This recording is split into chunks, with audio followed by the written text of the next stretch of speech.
भैया ये जो आप साथ में लेके घूम रहे हो ये क्या है?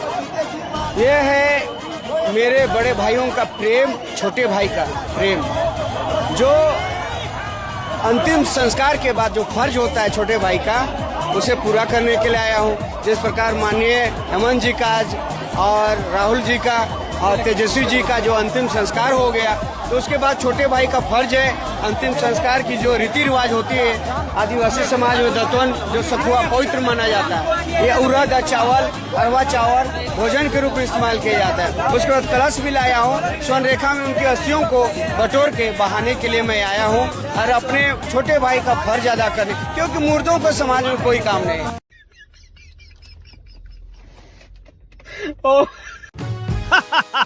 नेताजी शो में आपका स्वागत है। अगर आपको रोस्ट पसंद है तो इस वीडियो को like, share it with your friends, drop a comment below और सब्सक्राइब।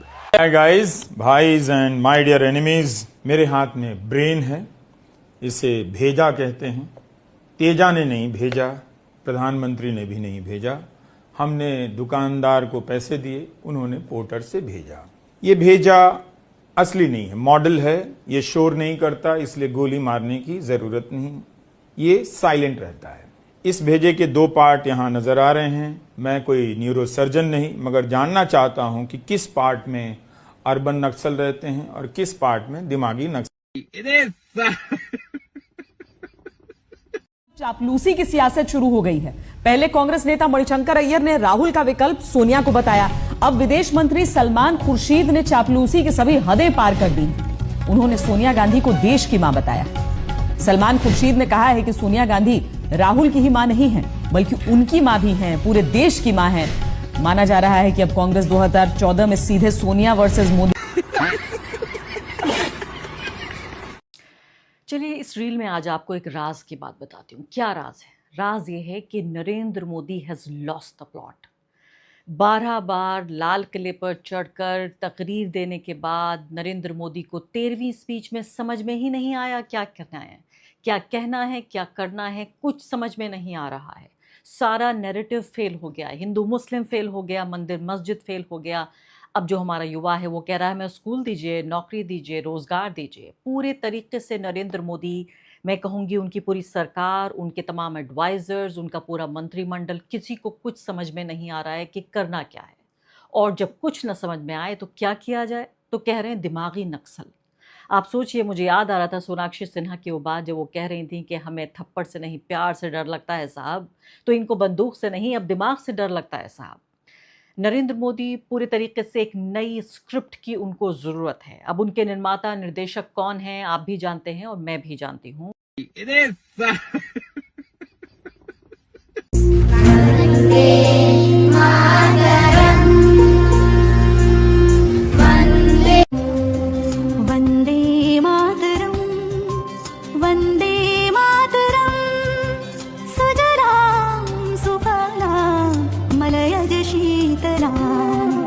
मैं आपको नक्सली नजर आता हूं। मैं दिल्ली की जनता से पूछना चाहता हूं कि प्रधानमंत्री जी कह रहे हैं कि मुझे जंगल चले जाना चाहिए। क्या दिल्ली की जनता कहती है कि मुझे जंगल चले जाना चाहिए? मुझे लगता है ये इस किस्म की पॉलिटिक्स ठीक नहीं है।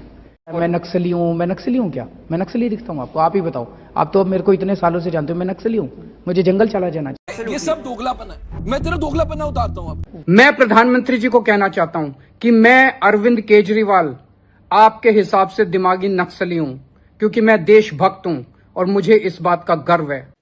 किसी एक का तो हो। क्या हो गया तुम्हें? क्यों नहीं बोल रहे हो? कुछ तो बोलो, कुछ तो बोलो।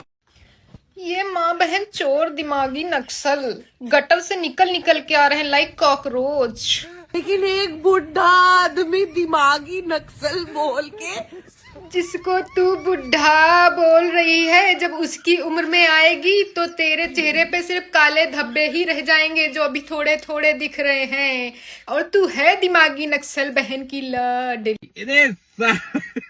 की भी सीमा होती है। खुद को इतना कूल समझने वाली बदतमीजी की भी सीमा होती है। समझी? शाबाश। जब आत्मा को दर्द ही नहीं होता तो नर्क में टॉर्चर कैसे करते हैं?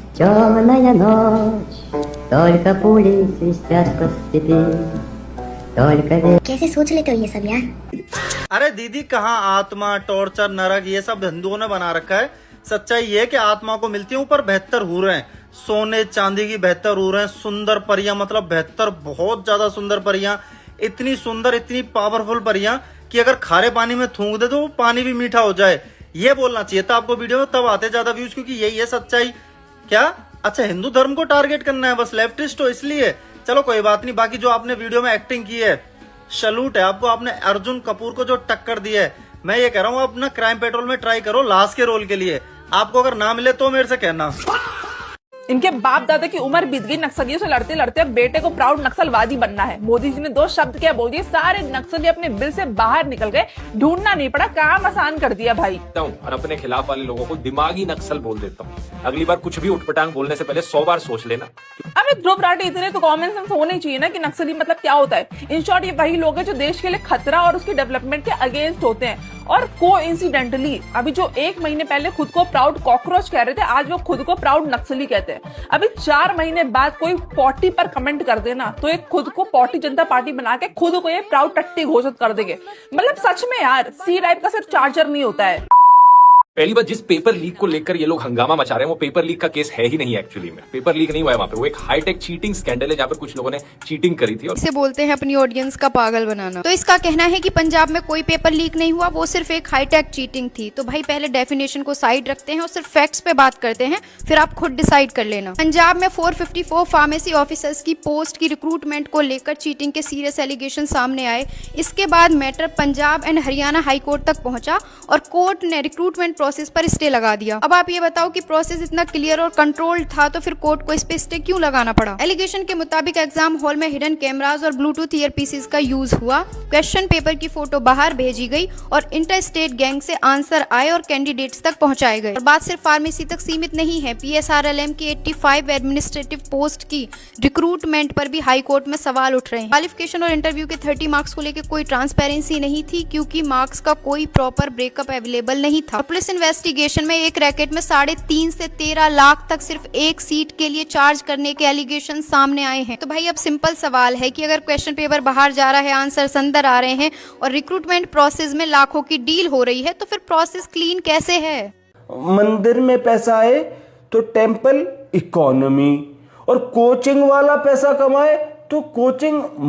बेटा विजय, तू टेम्पल के अंदर अपन 5-10 रुपए मन से देते हैं, लेकिन कोचिंग वालों को 1.5-2 लाख रुपए देने पड़ते हैं बेसिक एजुकेशन के लिए। उसी चीज को मोदी जी फ्री करना चाह रहे हैं। समझ में आई है? नाच के समझाऊं? वो तुम्हें अंधभक्त कहेंगे, पर तुम दिमागी नक्सल बोल के उन्हें आगे निकल जाना। मोदी जी आपने क्या ही बोल दिया, दिमागी नक्सल। सारे के सारे जो दिमागी नक्सल है ना, वो पिल से बाहर आ चुके हैं, तिल मिला रहे हैं, हल्क से खाना नहीं उतर रहा है 2 दिनों से, खून की उल्टियां कर रहे हैं। बोला जाता था ना चोर की दाढ़ी में तिनका, यहाँ चोर खुद ही इंटरनेट पे अपनी दाढ़ी पे तिनके लगाया जा रहा है कि मैं दिमागी नक्सल, मैं दिमागी नक्सल। क्या है ना, कोई भी अगर आता था अंधभक्त बोल के चला जाता था। वैसे तो अंधभक्त शब्द से हमें कोई प्रॉब्लम नहीं है, लाइक प्राउड फीलिंग आती है अंधभक्त लाडले। लेकिन क्या है ना, अब हमको ना चमचा बोलने में मजा नहीं आता था।